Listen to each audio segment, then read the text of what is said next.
That last act was really very good, and I've only been sort of learning what I'm doing for 2 days. That's why I've got the little piece of paper here.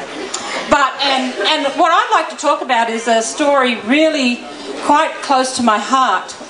So please bear with me. And I know that I'm absolutely sure that most of you will know exactly what I'm talking about.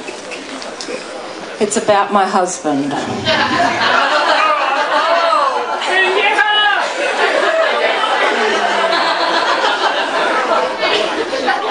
My husband thinks that paddock fence should have both strength and symmetry.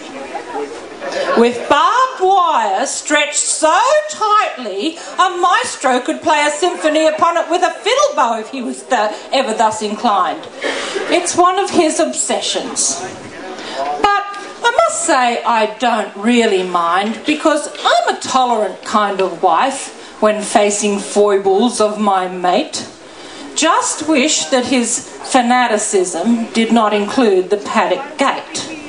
Now, some folks use a length of rope to pull their gate and tie it shut in varying degrees of tight depending on their muscles, but my husband thinks a sagging gate would mar his fence's symmetry, or cause a cow to test its strength, or lure trespassers in, you see.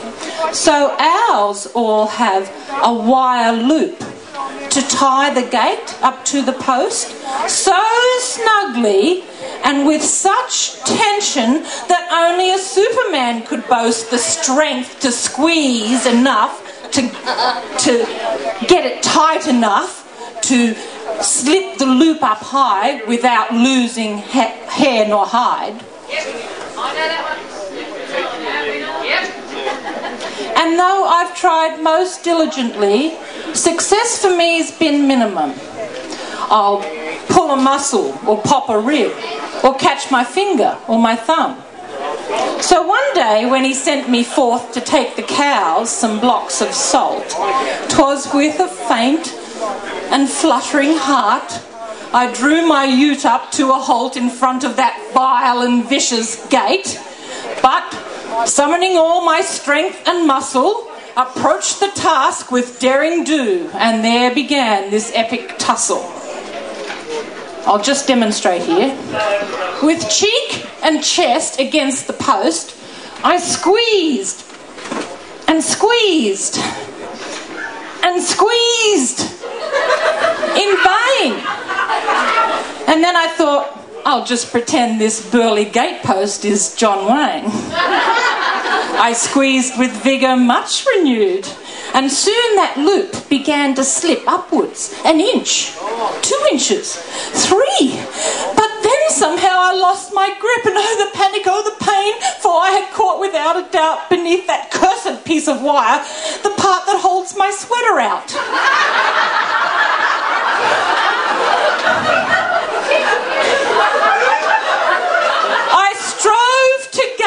A little poise, some dignity, some savoir-faire, but it's a hard thing to attain when caught up on a picket there.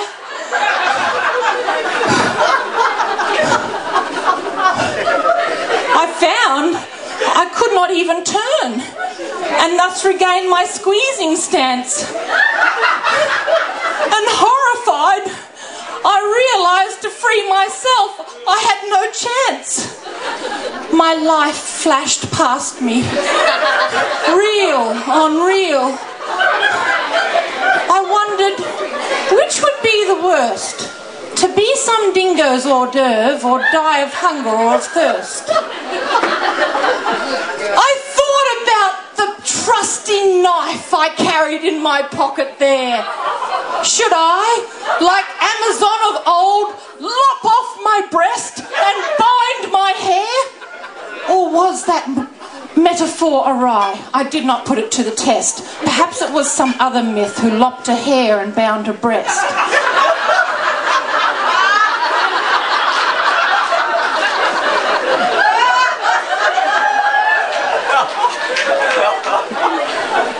My poor nipple at this stage.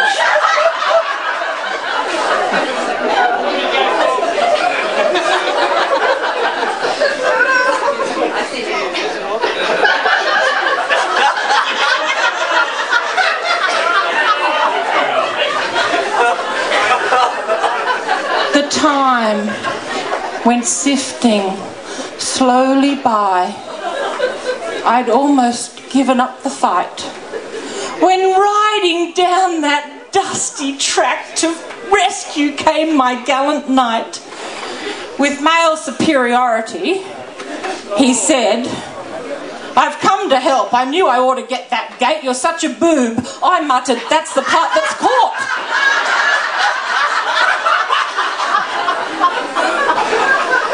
He finally got me loose. I wept and checked for mammillary misfunction, while he said all the proper words of sympathy with utmost unction. But from the twinkle in his eye, I knew that my humiliation would soon become a story told in every pub across this nation. But all clouds have a silver lining. Through darkness shines a ray of hope. And I have gained this one concession. Our paddock gates now tie with rope.